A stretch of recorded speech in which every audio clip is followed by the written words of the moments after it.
They said the dead needed maps. But what if the living were the ones who were lost?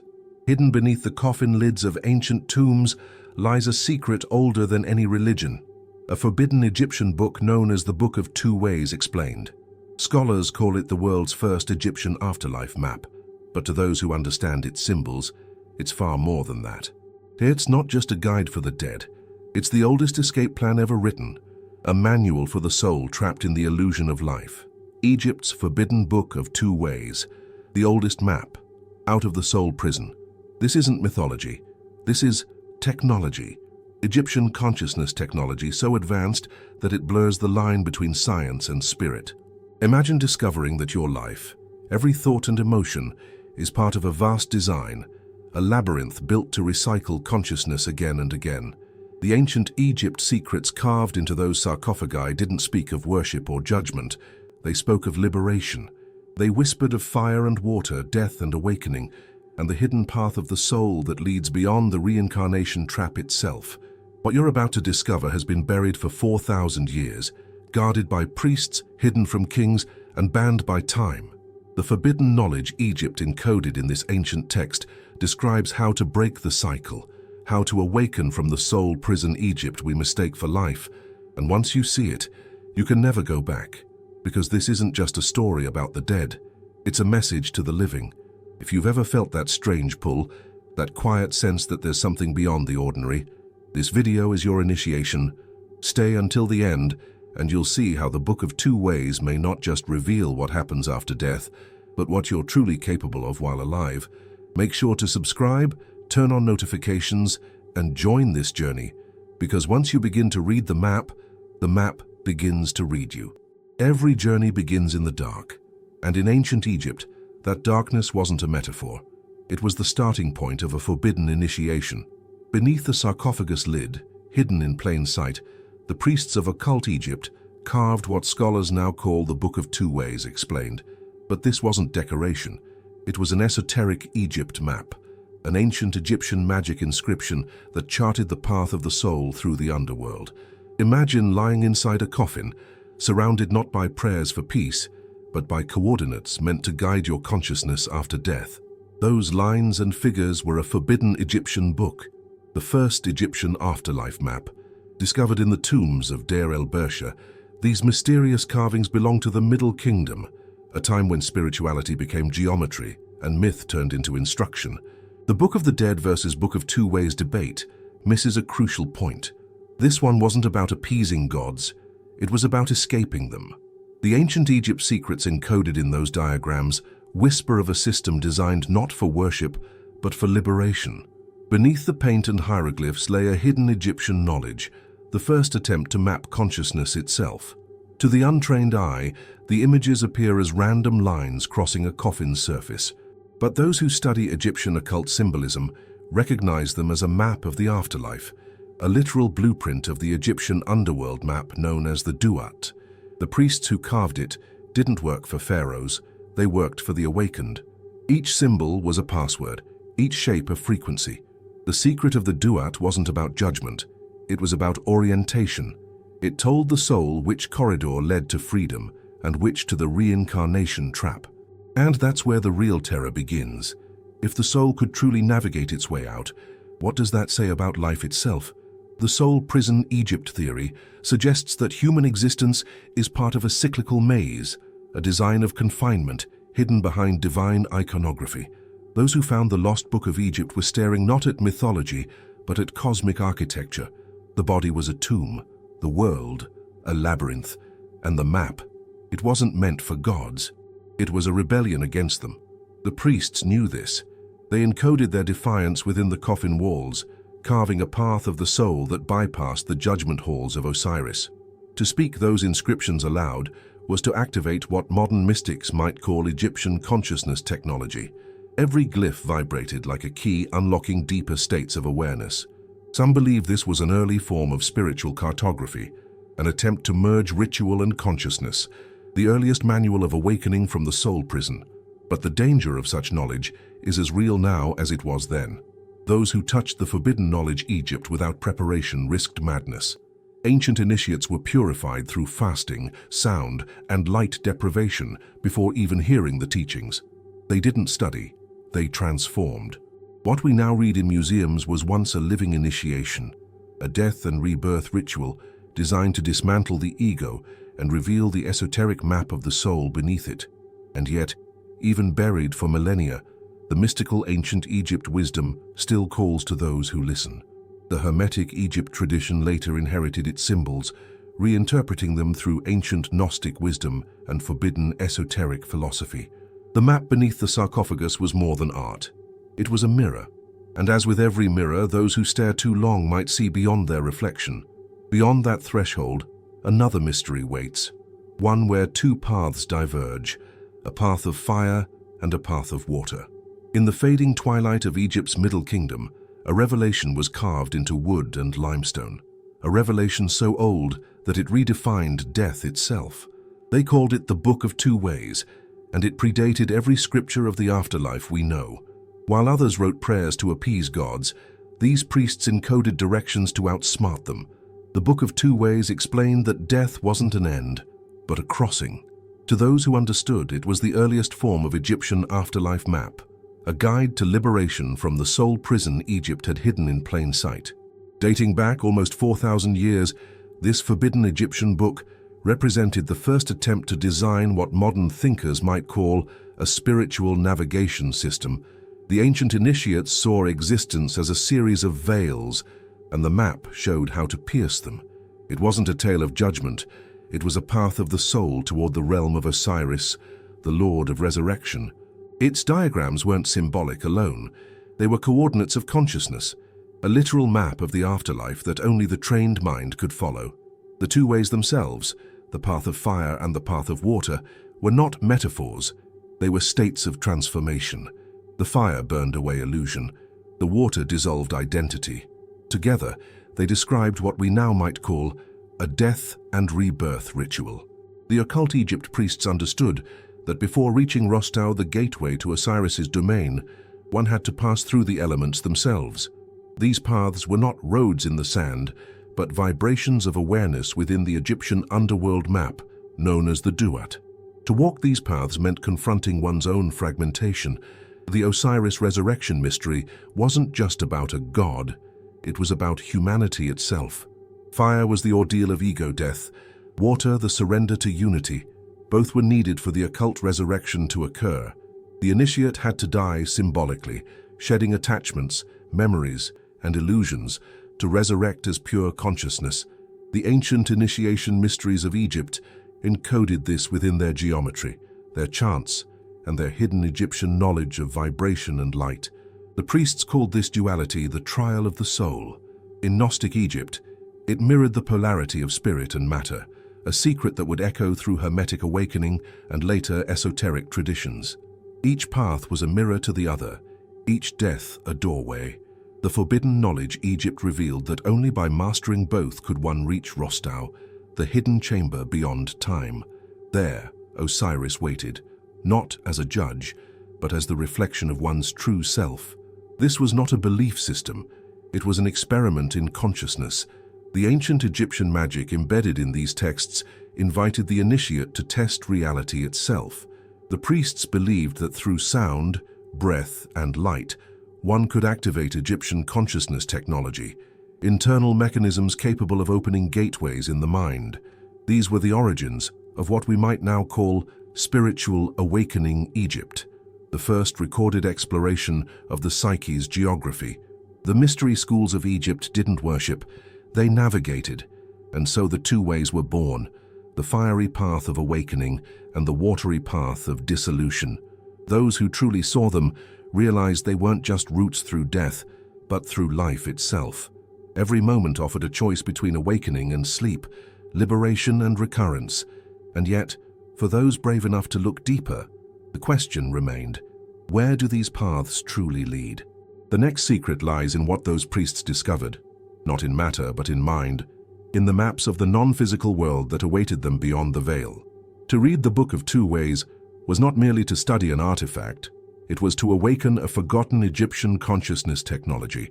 Imagine a map that doesn't point north or south, but inward, a guide not through space, but through states of being. What the priests created was a piece of spiritual cartography, a map of the afterlife written in symbols, geometry, and myth. In this forbidden Egyptian book, the lines weren't rivers, they were currents of awareness, channels leading beyond the ordinary limits of perception. Scholars see the diagrams as art. Initiates saw them as a path of the soul. Each symbol on that Egyptian underworld map represented a frequency, a vibrational key unlocking higher dimensions of self. The ancient masters of occult Egypt believed consciousness could travel like light, bending, splitting, and recombining. To them, the esoteric map of the soul was as real as any geographic chart. The body was a vessel, the heart a compass, and the mind the sea. To sail that sea was to enter the forbidden knowledge Egypt had once hidden from the world. This perspective was revolutionary. It meant that heaven and hell weren't places, they were states of mind. The priests of Hermetic Egypt anticipated what modern mystics and physicists only now begin to grasp. That consciousness shapes reality, not the other way around.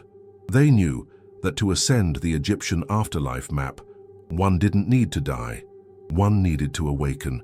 This esoteric Egypt view would echo thousands of years later in Gnostic Egypt. The ancient Gnostic wisdom that declared salvation comes from remembering what we truly are. Those same ideas would later resurface in Hermetic awakening, in ancient forbidden texts, and even in the Tibetan Bardo Thodol, the Book of the Dead of another civilization entirely. Different lands, same truth. Death is a passage through consciousness. Just as the Tibetans mapped the Bardo realms, the Egyptians drew the Duat. Both encoded instructions for navigating non-physical worlds. Both saw the afterlife as the ultimate lucid dream. Reading the Book of Two Ways Explained is like holding a cosmic mirror reflecting the inner universe. The deeper mystery lies in how these maps functioned. To the initiate, the secret of the Duat wasn't an abstract teaching, but a practice. Through ritual recitation, sacred breath, and sound vibration, they activated ancient Egyptian magic within the nervous system, turning physiology into alchemy. The Duat wasn't beneath the earth. It was inside the human psyche. In this way, the ancient Egypt secrets align eerily with modern near-death experiences, DMT visions, and other DMT and Egyptian mysticism parallels that modern seekers now rediscover. Some of those who studied these symbols experienced what they described as seeing through the veil. They reported entering vast luminous landscapes, fractal realms that matched the Egyptian underworld map etched on those coffins. Were these hallucinations or awakenings? The priests of mystical ancient Egypt would have said, both for them reality was layered, and these maps of the non-physical world were not myths, but instruments, ways to reprogram the path of fire and water within one's consciousness, balancing purification and dissolution. Yet even as the priests drew their lines of power, they warned of danger. To explore the hidden map of the soul without guidance was to risk entrapment in illusion. Each false vision, each attachment, could pull the traveler back into the reincarnation trap, the endless wheel of forgetting. And that's where the next revelation begins. The realization that the world itself is a labyrinth, a soul prison Egypt designed with exquisite precision. To escape, one must first understand its architecture, the structure of the invisible cage known as life itself. The world is not a cradle, it's a labyrinth. That's how one of the old priests of occult Egypt described existence itself. To the unawakened, life feels random, but to the initiate, it's a perfectly designed trap. The soul prison Egypt wasn't built with walls or iron, it was constructed from perception. This forbidden knowledge, Egypt suggested that what most call reality is a containment field, a recycling system for consciousness. The Egyptian afterlife map wasn't meant to comfort the dead, it was a jailbreak manual for the living. The priests of esoteric Egypt understood reincarnation not as mercy, but as mechanism. The reincarnation trap was the machinery of the Duat, the invisible matrix that turned spiritual essence into matter again and again. To them, the gods who ruled this system weren't benevolent overseers, but demiurgic forces, cosmic administrators enforcing amnesia. Through each rebirth, memory was stripped, awareness fragmented, and the path of the soul reset. The world became a school, but one that never let its students graduate. This idea may sound dark, but it carried a spark of hope. If one could understand the system, one could escape it. The hidden Egyptian knowledge inscribed in the Book of Two Ways explained was the blueprint for that escape. Each symbol corresponded to a layer of the psyche: fear, desire, attachment, identity, the very architecture of the prison. When the ancient Egypt secrets speak of the Duat, they refer not to a place under the ground, but a mirror within the mind. To descend there was to face oneself, stripped of illusion. In Gnostic Egypt and later Hermetic awakening traditions, this became the great war between spirit and matter. The ancient Gnostic wisdom taught that the material realm was ruled by archons, entities feeding on ignorance. The Egyptians described similar beings in the Egyptian underworld map: serpents, shadows, and judges that challenged every traveler. They weren't monsters, they were mirrors, each representing aspects of one's consciousness. To defeat them was to reclaim those fragments of divine light scattered within. The Book of Two Ways transformed the idea of salvation. It wasn't about worshipping Osiris, it was about becoming him. The Osiris resurrection mystery symbolized what the soul must endure to escape: dismemberment, death, and resurrection. The initiates of Hermetic Egypt called this the second birth, the point when the seeker realized they were not the body, not the name, not the story. To awaken from the soul prison Egypt, one had to remember what they were before form: pure awareness navigating a maze of flesh. But the maze was sophisticated.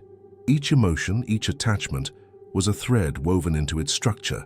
The priests taught that only through the path of fire and water, purification and surrender, could the initiate dissolve those bindings.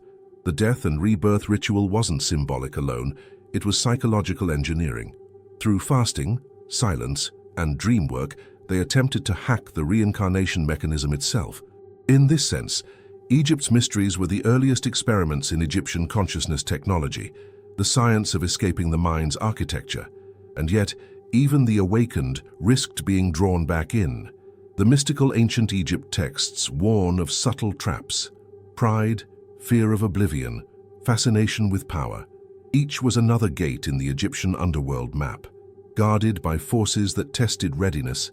Only when all were faced could the soul reach Osiris, not as a supplicant but as an equal. For those who succeeded, a new code was revealed: the forbidden resurrection code of Osiris himself, the secret that turned death into a doorway. He who was dismembered holds the key to wholeness.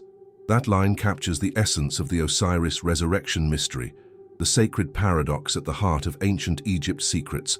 To most, Osiris was the god of the dead, but to initiates of occult Egypt, he represented something far deeper: the pattern of death and awakening embedded in the universe itself. His story wasn't myth, it was a cipher, an encoded teaching for those who sought to transcend the soul prison Egypt. In him lay the formula of occult resurrection, the hidden resurrection code carved within the forbidden Egyptian book known as the Book of Two Ways. The myth says Osiris was torn apart by Set, the lord of chaos, and scattered across the Nile. But this ancient Egyptian magic was never meant to be taken literally. It was a manual of transformation. Each fragment of Osiris symbolized a lost piece of consciousness, trapped in the material world. Isis, his consort, gathered those fragments, reassembled the god, and through her breath gave him life again. To the mystery schools of Egypt, this was not a divine drama. It was a psychological initiation, the process of reclaiming the self from fragmentation. For those trained in Hermetic Egypt, the myth revealed the path of the soul through disintegration and reassembly, the essence of death and rebirth ritual. Just as Osiris descended into the Egyptian underworld map, known as the Duat, the initiate had to descend into their own unconscious. There, every fear and shadow became a body part to recover, every forgotten truth a limb of divinity. The hidden Egyptian knowledge taught that enlightenment wasn't about escaping darkness, but mastering it, transforming shadow into awareness, chaos into clarity. This is why Osiris was called the one who became many. He embodied the secret that divinity itself had been shattered into matter, and that the goal of initiation was to reverse that process. In Gnostic Egypt, this concept mirrored the cosmic fall of Sophia, and in Hermetic awakening it echoed through the phrase, "as above, so below." The forbidden knowledge Egypt implied that to rise again, one must first die, not in body, but in identity. Death, then, was not punishment. It was participation in divine renewal. Those who studied the Book of Two Ways Explained believed its diagrams encoded the stages of that transformation. The two paths, of fire and of water, corresponded to the masculine and feminine principles within the psyche. Fire dismembered, water reassembled. Together, they completed the resurrection code Osiris. The initiate passed through both currents, burning illusion and dissolving attachment, until what remained was the immortal essence, a spark beyond time. This was not religion, it was technology, Egyptian consciousness technology designed for the rebirth of the spirit. Such knowledge was guarded fiercely. The priests of mystical ancient Egypt feared that the unprepared could misuse the ancient Gnostic wisdom hidden in these rites. To awaken the Osirian current without purification meant psychic implosion, the mind unable to sustain the light it had summoned. This is why the ancient forbidden texts spoke in riddles, why their authors cloaked truth in myth. To reveal the occult spirituality of resurrection too plainly was to hand fire to children. And yet, for the worthy, that fire was liberation itself.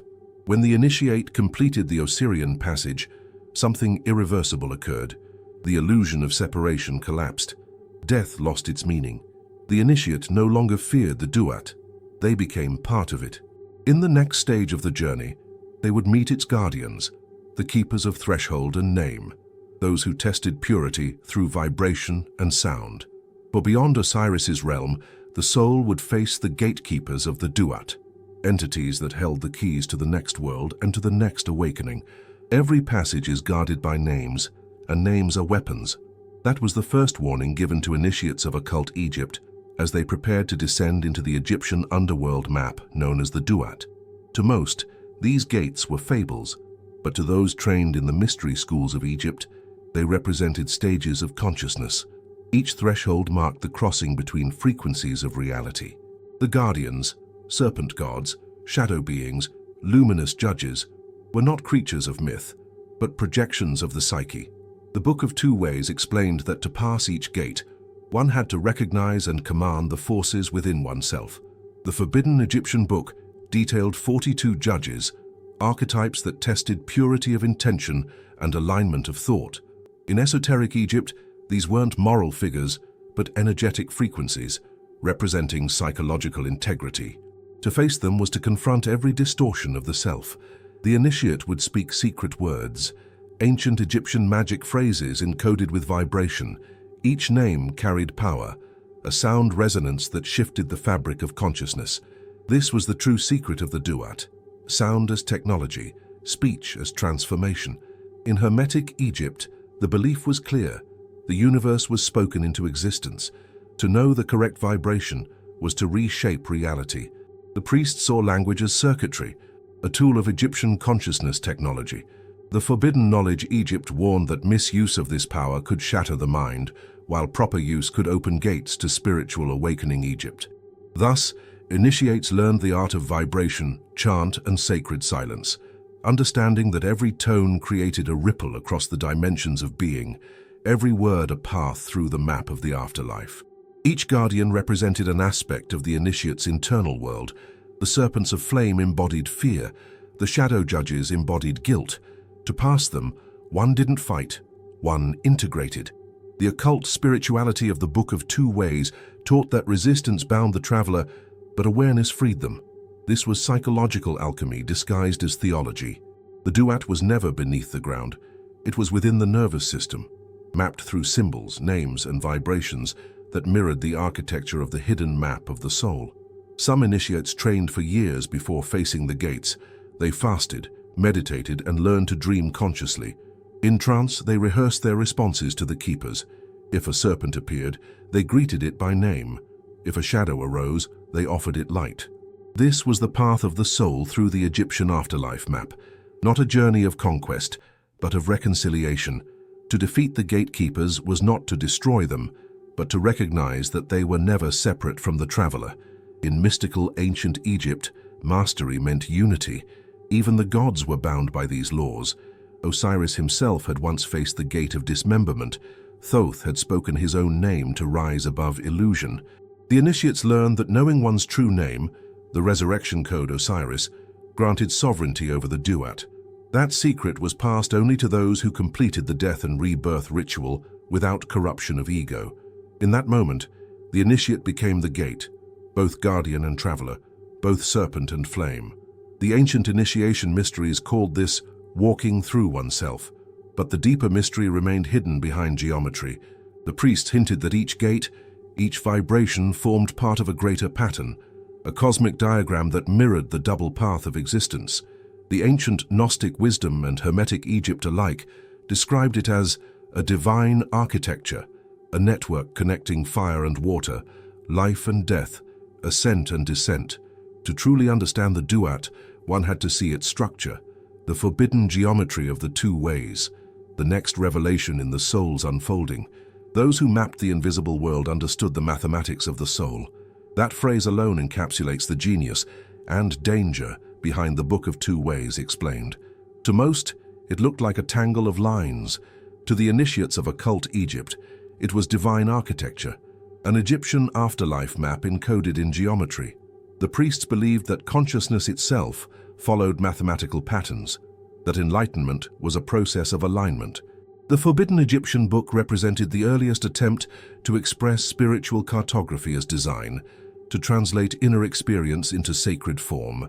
The two ways were not merely artistic devices, they were dual currents of reality, one solar, one lunar, one fiery, one watery. Together, they formed the path of fire and water, the blueprint of creation and dissolution.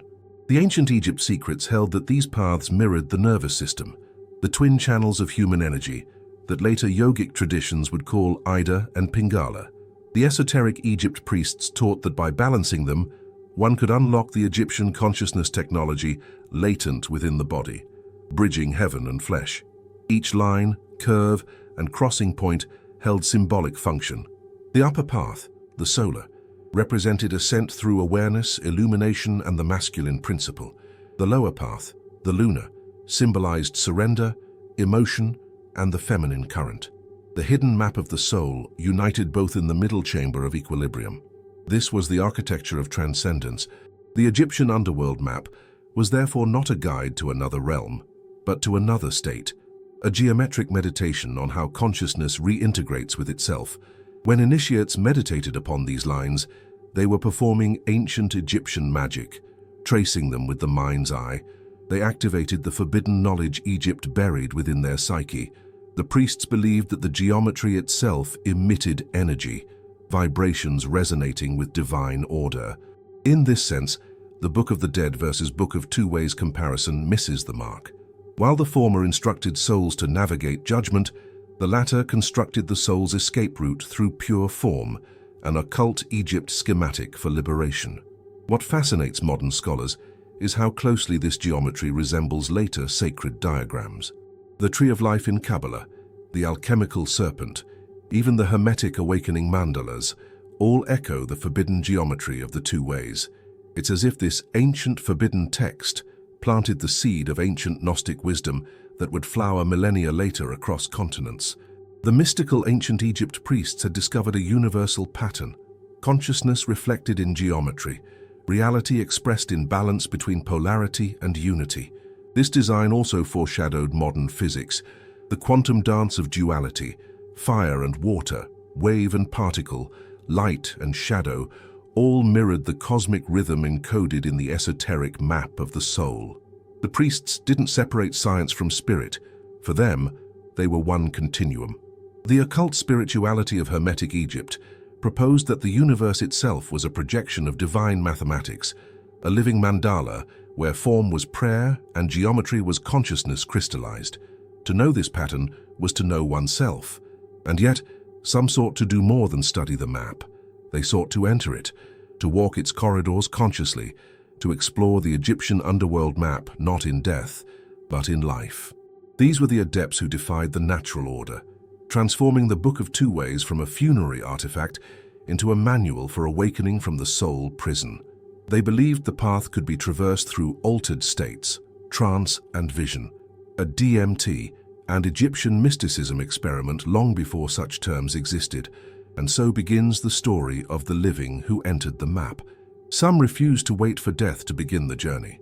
That single sentence captures the audacity of the adepts who dared to walk the Book of Two Ways explained while still breathing. In occult Egypt, they were known as the living dead, initiates who practiced the death and rebirth ritual without dying physically. These seekers believed that the Egyptian afterlife map was not meant for corpses, but for consciousness itself. Through trance, isolation, and sacred sound, they crossed into the Egyptian underworld map, not as ghosts, but as pioneers of Egyptian consciousness technology. Their temples were not adorned with gold, but silence. Beneath pyramids and desert tombs, they built chambers of stone, precise resonant spaces designed to alter perception. There they inhaled the sacred blue lotus, entered hypnotic breathing rhythms, and used chanting to create vibration fields within the body. Some scholars liken these experiences to DMT and Egyptian mysticism, a natural activation of the brain's inner gateways. To the adepts of Hermetic Egypt, these were not hallucinations. They were coordinates on the esoteric map of the soul. What they sought was not escape, but mastery. The priests taught that to transcend the soul prison Egypt, one must learn to leave the body consciously, to awaken before death. The Forbidden Egyptian Book described how to do this. Focus on the vibration behind thought, stabilize the inner flame, then follow the path of fire and water into the Duat. The adepts reported visions identical to those carved in the coffins, rivers of light, guardians of flame, gates made of sound. They proved the Book of Two Ways was no metaphor. It worked. Yet such experiments were perilous. The forbidden knowledge Egypt warned that the unpurified could lose themselves between worlds. Some never returned, their bodies found lifeless in chambers, their faces serene, as if they had stepped into another frequency. Others came back transformed, their eyes filled with that unnamable knowing that frightened even pharaohs.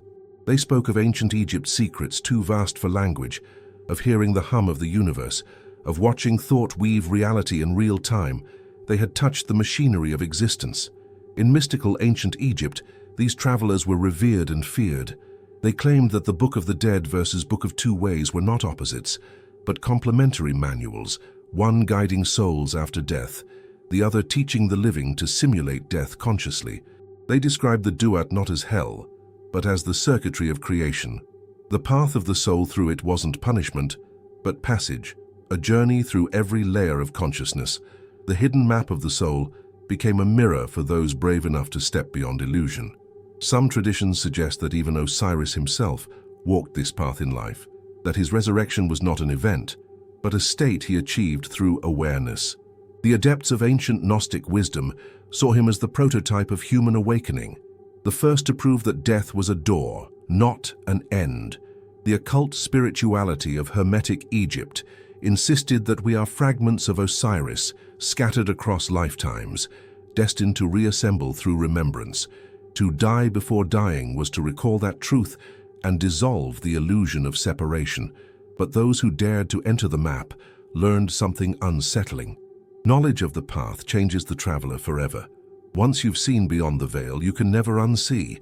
The forbidden knowledge Egypt carries a cost, one that weighs heavier than gold. To see the pattern of existence is to be marked by it, to carry its vibration in your bones. And as we step closer to the next revelation, we face the question that haunted even the ancient initiates. What is the consequence of knowing the path? To see the path is to be marked by it. That was the warning whispered in the temples of occult Egypt. The priests knew that knowledge itself is a form of initiation, and initiation always demands something in return. The Book of Two Ways explained was never meant for the curious, it was written for the ready. Those who uncovered its forbidden knowledge, Egypt understood that awareness has weight. Once a soul has seen the structure of the soul prison Egypt, it can no longer play the game of illusion. The ancient Egypt secrets become both key and burden. The Egyptian afterlife map teaches that consciousness expands through contrast. Every light must cast a shadow. To awaken from the reincarnation trap is to lose the comfort of forgetfulness. Those who pierced the veil found themselves alienated from ordinary life, as if half of their being remained on the other side of the Egyptian underworld map. They moved through the world like travelers out of time, aware of the invisible architecture beneath events.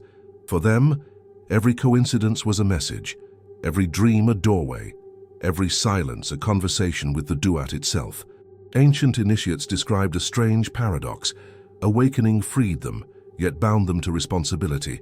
Once they saw that thought shapes reality, the essence of Egyptian consciousness technology, they could no longer indulge in ignorance. Their words carried weight, their emotions sculpted matter.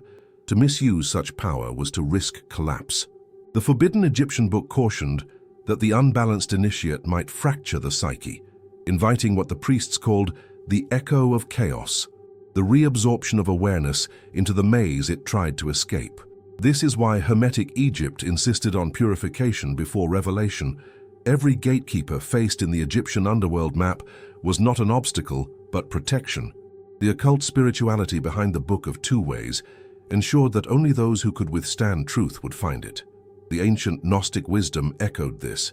The cosmos hides itself not out of cruelty, but compassion. To see too soon is to burn.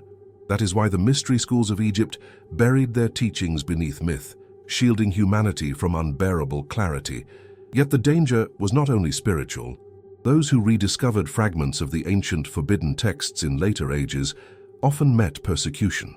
From Alexandria to Nag Hammadi, the forbidden knowledge Egypt resurfaced, only to be silenced again. Societies and empires have always feared what they cannot control, especially the idea that divinity lies within, not above. The path of the soul described in the Book of Two Ways undermined priesthoods and empires alike. To teach that liberation is internal is to dismantle every external authority. Still, the map endures, etched in stone, whispered through generations, and now reappearing in consciousness itself. Modern seekers rediscover its patterns in dreams, synchronicities, and altered states. The mystical ancient Egypt blueprint continues to unfold within the human mind, a living program of awakening. But the priests warned, the Duat adapts, the gates evolve. What once guarded the tomb now guards the psyche, and to walk this path again requires courage, humility, and devotion to truth, because once the veil is lifted, one cannot return unchanged. The Book of Two Ways explained doesn't just describe the afterlife, it rewires perception itself. Those who carry its vibration see the world differently. Every ending feels like a beginning, every death like a rehearsal.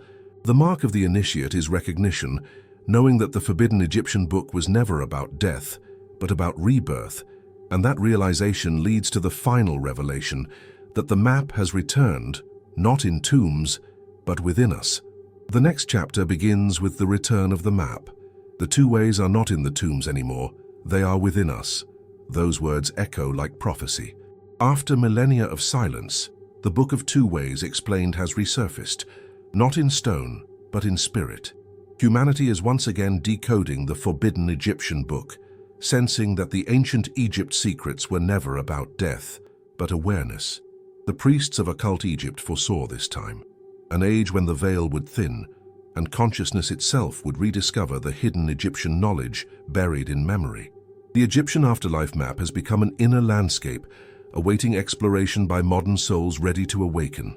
In Hermetic Egypt, they taught that cycles of ignorance and remembrance turn like the sun and moon. The path of the soul rises and falls through epochs, and when the world darkens, the map reappears. Today, we rediscover its symbols through dreams, quantum theory, near-death experiences, and DMT and Egyptian mysticism. Scientists study consciousness as if it were a new continent, unaware that mystical ancient Egypt mapped it long ago. The ancient Gnostic wisdom returns, wearing modern clothes, meditation, psychology, even digital realities, all echoes of the Egyptian underworld map reborn. But this time, the priests are gone. There are no temples to guard the forbidden knowledge Egypt, no initiators to oversee the death and rebirth ritual. Humanity itself has become the initiate. The map now unfolds through experience. Heartbreak, awakening, silence, love. Every emotion, every challenge mirrors one of the gates of the Duat. The occult spirituality of Hermetic Egypt whispers through intuition and synchronicity.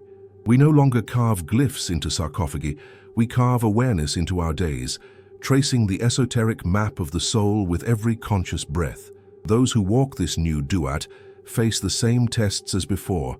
The gatekeepers now wear psychological faces: trauma, fear, distraction, pride. The rivers of fire and water flow through thought and emotion. To cross them is to balance reason with intuition, action with surrender. The path of fire and water has become internal, the science of self-awareness.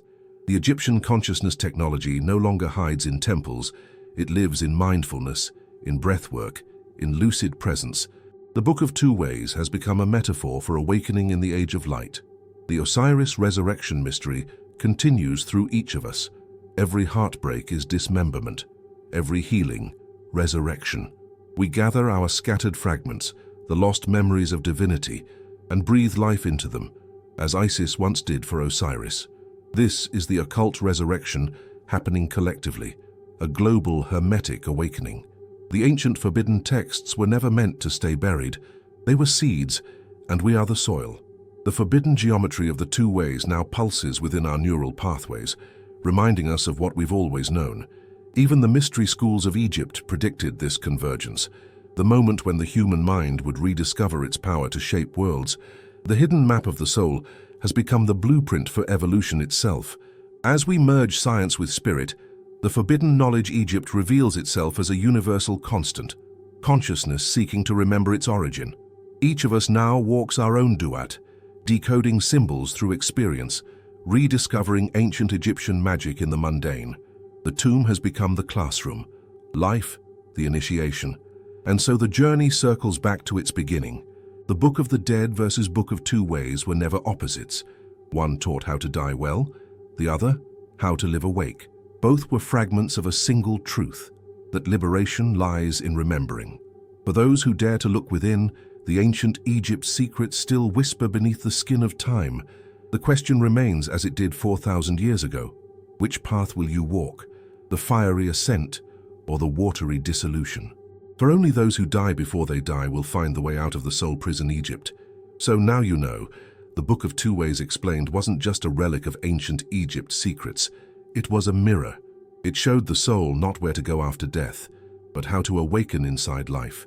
The priests of occult Egypt risked everything to protect this forbidden Egyptian book, because they knew the truth, that every human being carries within them the same Egyptian afterlife map, the same geometry of awakening, the same path of the soul leading beyond illusion. But what will you do with this knowledge? Will you close the coffin lid again, pretending you never saw the forbidden knowledge Egypt carved into your own consciousness? Or will you walk the path of fire and water, purifying what no longer serves, dissolving the lies that keep you trapped?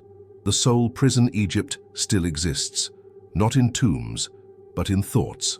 The only way out is through remembrance, through awakening the hidden map of the soul that has waited in silence for thousands of years.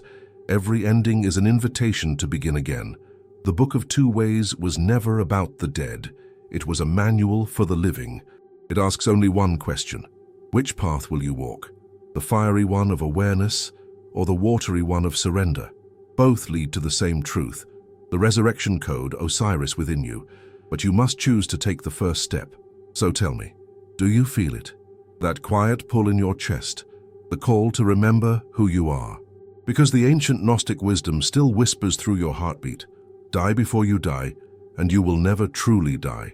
If this journey spoke to something deep inside you, leave a comment below. Tell me which gate you're ready to face next. And before you go, subscribe, turn on notifications, and stay with us, because the next revelation will take you even deeper into the occult spirituality and hidden Egyptian knowledge that the world was never meant to remember.